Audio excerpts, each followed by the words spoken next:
Hello there, welcome to Craft with Fee and welcome to week 7 of the Woodland Stitchalong. It's a bit different this week. I'm doing a in-person introduction because this project's a little bit big to show you in its entirety on the screen. So here it is.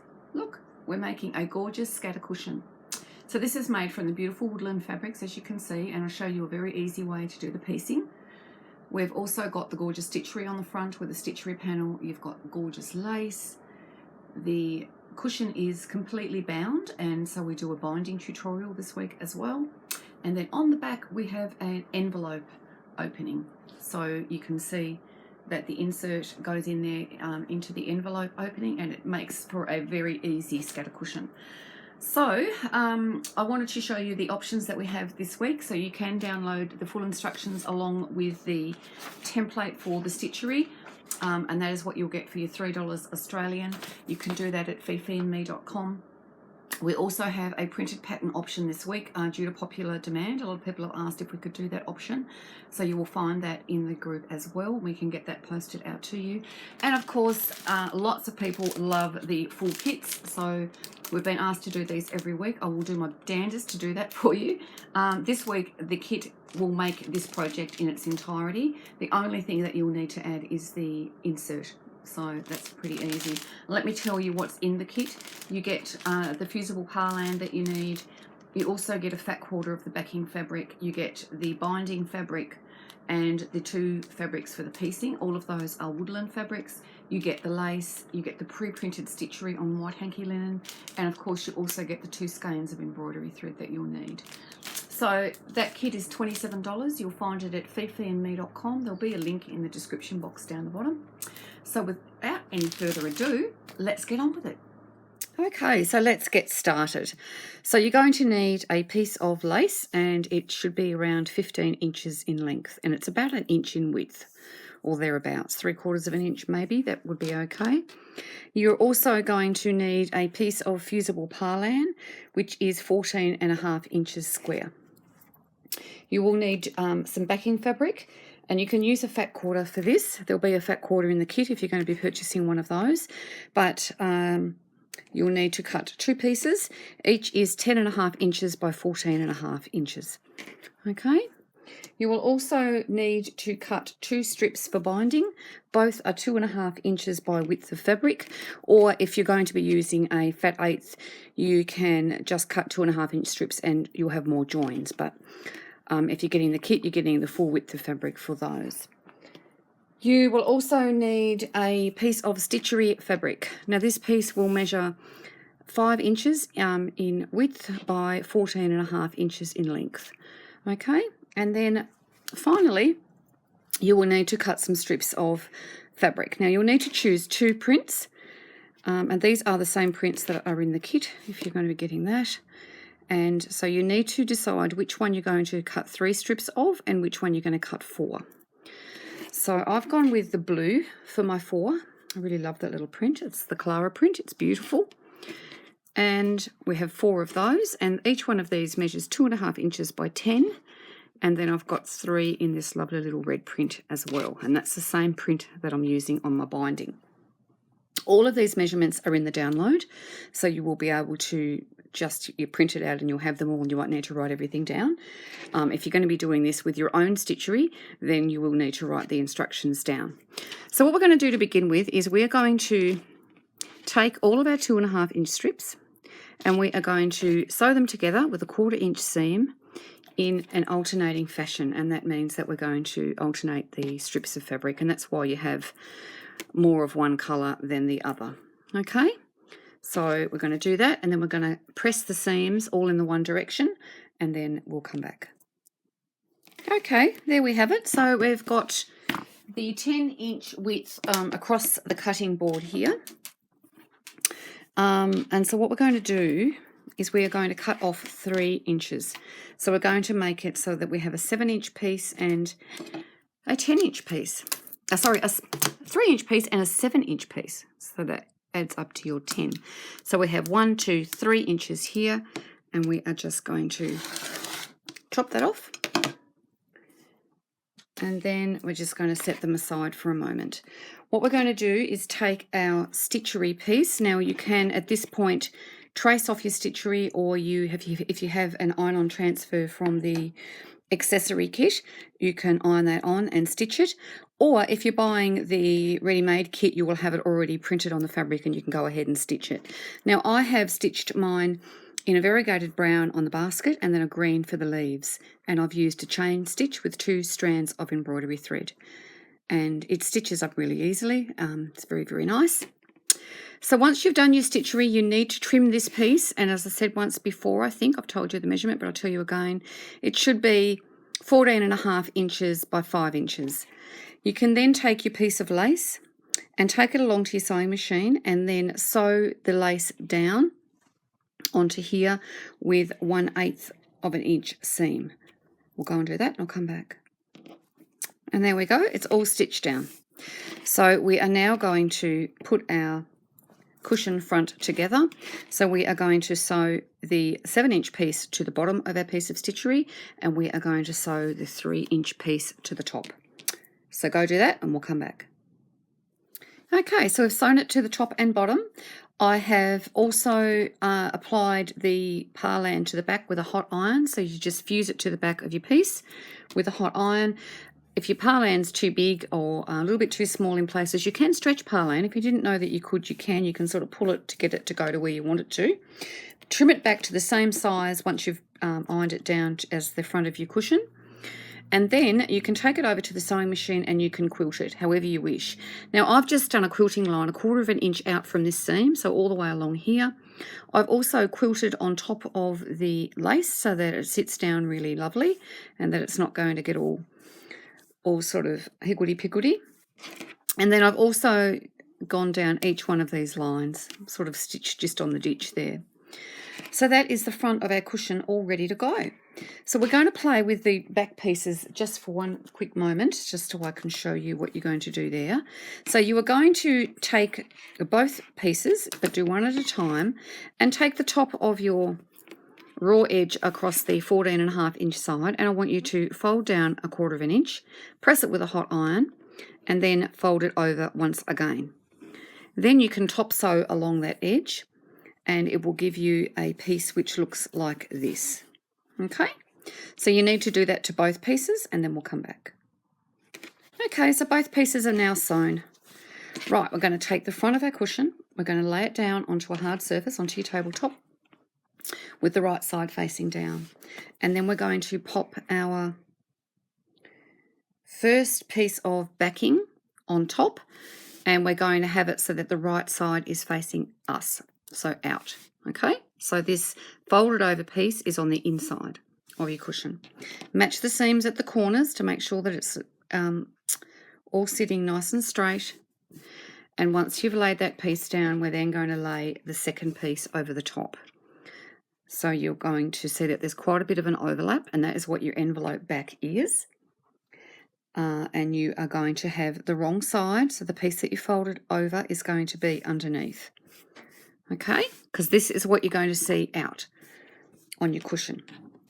So what we're going to do then is we're going to either pin or clip all 4 sides of our cushion, and then we're going to take it over to the sewing machine, and we are going to sew on all 4 sides, so along all 4 sides, but we're only going to use a 1/8 of an inch of a seam.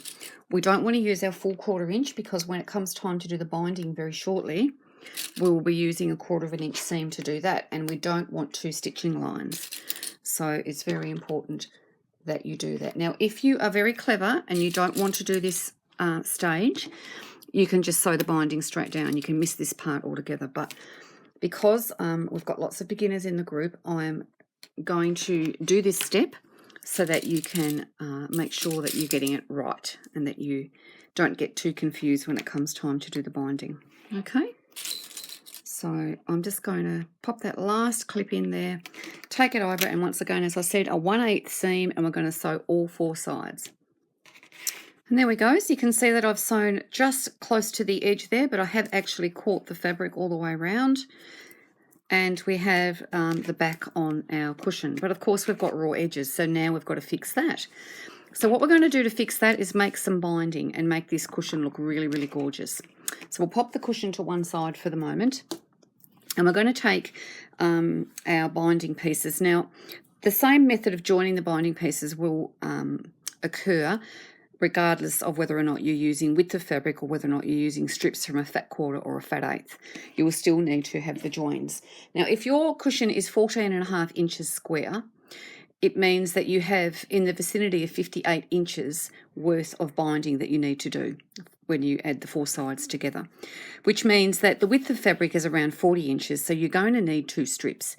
If you were joining the ones, as I said, from a shorter piece, allow for about 65 inches so that you've got room to do your corners worth of binding. But if you're using width of fabric from the kit or you have some width of fabric, that's so easy because you just need 2 strips. So you're going to cut your binding to 2.5 inches in width, okay? And we're going to show you now how to join it. So what you need to do is to grab your pieces that you need to join and you need to pop them together at right angles. So you've got one piece in your hand like this and the other piece which is facing down, so the right sides are going to be facing on top of one another so that it looks like that.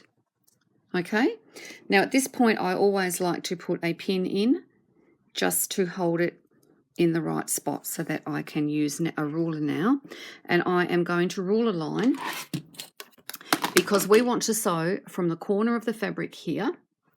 So right here, make sure I'm in camera, we're going to sew from this corner and we're going to sew right across to here, okay? And that's going to give us the perfect bias join. So grab your ruler and make sure that you have got it in the right spot there, and then draw your line across. Now, as I said, if you're doing multiple joins, it's the same process, but because I'm using width of fabric, I'm only going to have one join in my piece of binding. So then you take this over to the sewing machine and you sew on that drawn line. And there you go, I've drawn on that line. Sewn on that line, I should say. So then we're going to cut 1/4 of an inch out from that line. And then we're going to open it out like that, and you can see that you have the perfect join. So you're going to take it over to the ironing board and you are going to get that seam and you're going to iron it out flat. So like that. Okay. And while you're at the ironing board, you're also going to start on one end and you are going to fold down this top corner on a right angle like that, okay? And then you're going to iron it. And once you've pressed it, you can see that it's going to have a nice crisp edge, and then you are going to fold over the binding so that the raw edges meet, okay? So you're going to do that all the way along the length of the whole binding, and that is how you make your binding for your quilt or your pillow or whatever it is that you're going to be making. So just iron those raw edges together, and then we'll come back and I'll show you how to sew it on.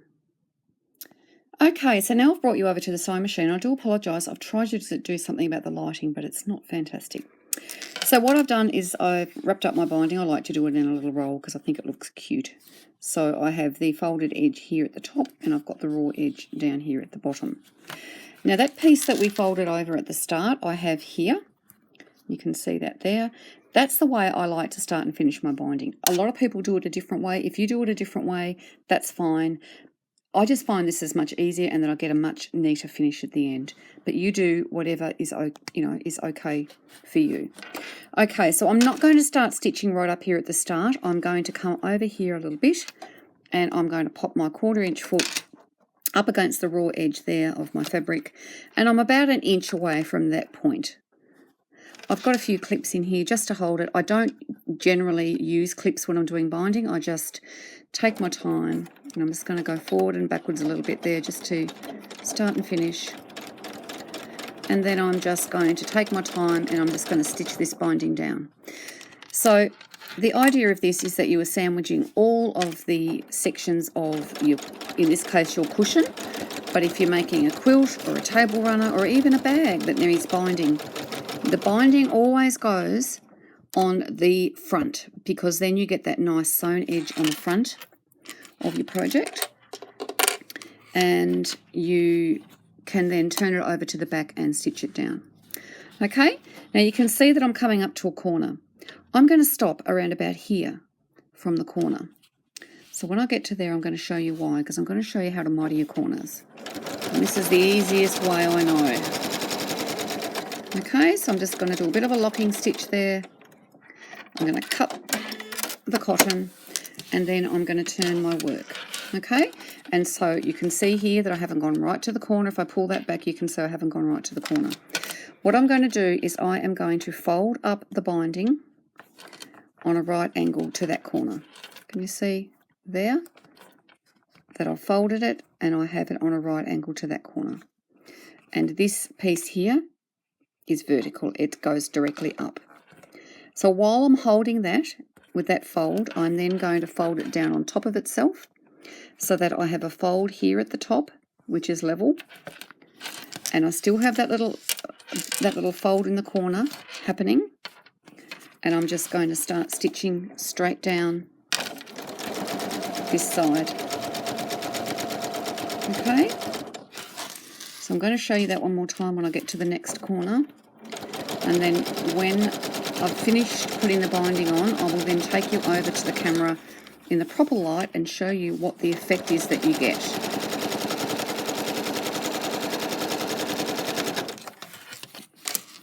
Okay, so I'm going to stop just back from the corner again.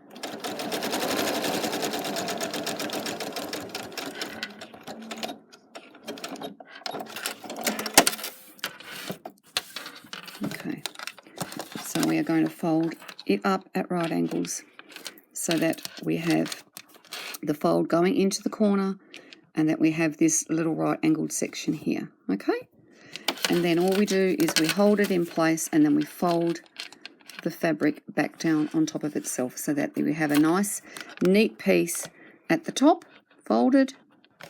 And if you need to put this little video by your machine and follow it step by step, do it. It is really worth the effort. You will get lovely, lovely corners. So I'm going to continue doing this, and I'll bring you back in a moment when I get back to the start where we started, and I'll show you how we start and finish.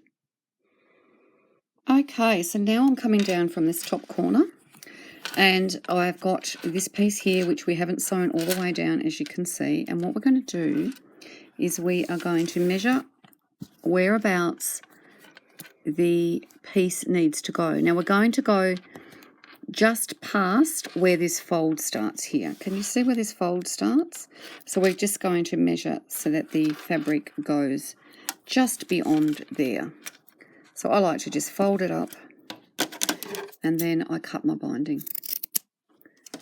Okay, so I've got all this bit of binding here left, and you can keep that aside for when you have another project that you need binding, or you can iron it out and pop it into your scrap bin. Okay, so we're going to go down here and we're just going to sew that straight down over the top.